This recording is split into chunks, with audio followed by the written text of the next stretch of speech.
सबसे पहले लेंगे हम मसूर की दाल। इसको हमने आधा घंटा भिगो दिया था। आधा कप है ये मसूर की दाल और इसमें आधा कप ही हम पानी का डालेंगे।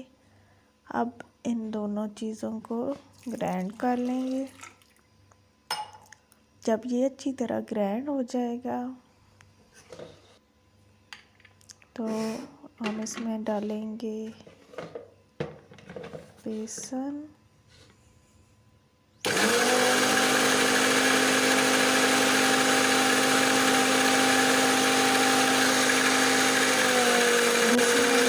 लेंगे हम एक आधा बाउल। इसमें डालेंगे बेसन, आधी प्याली तकरीबन 4 चम्मच। अब हम इसमें डाल देंगे। बेसन डालने के बाद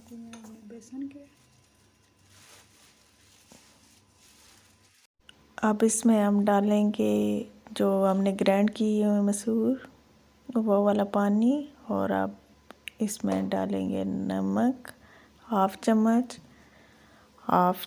सुरख मिर्च और 1 चम्मच चाट मसाला पाउडर।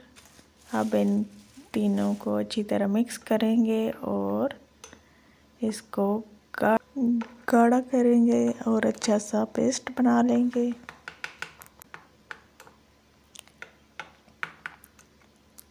ताकि स्मूथ सा पेस्ट तैयार हो जाए। अब ये अच्छी तरह मिक्स हो चुका है।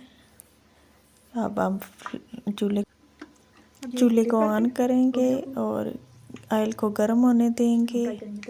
में डाल के हम इसको फ्राई कर लेंगे।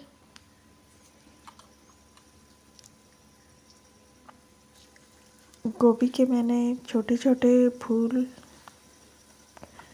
काट लिए थे। अब इनको इस मिक्सचर में डालकर हमने फ्राई करना है और फ्राई करते हुए मीडियम टू स्लो फ्लेम रखनी है हमने। बहुत ज़्यादा तेज़ फ्लेम नहीं रखनी क्योंकि ऊपर से जल जाएंगे, अंदर से कच्चे रह जाएंगे। इसलिए मीडियम एंड लो फ्लेम पे हमने इसको पकाना है ताकि दोनों तरफ से अच्छी तरह कलर आ जाए और बीच में से हमारी गोभी भी अच्छी तरह पक जाए।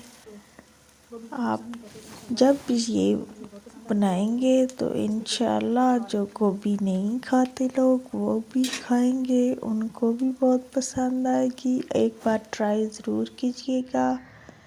देखें हमारे गोभी वाले पकौड़े तैयार हैं। आप इसको ट्री पकौड़ा भी कह सकते हैं और गोभी के पकौड़े भी कह सकते हैं।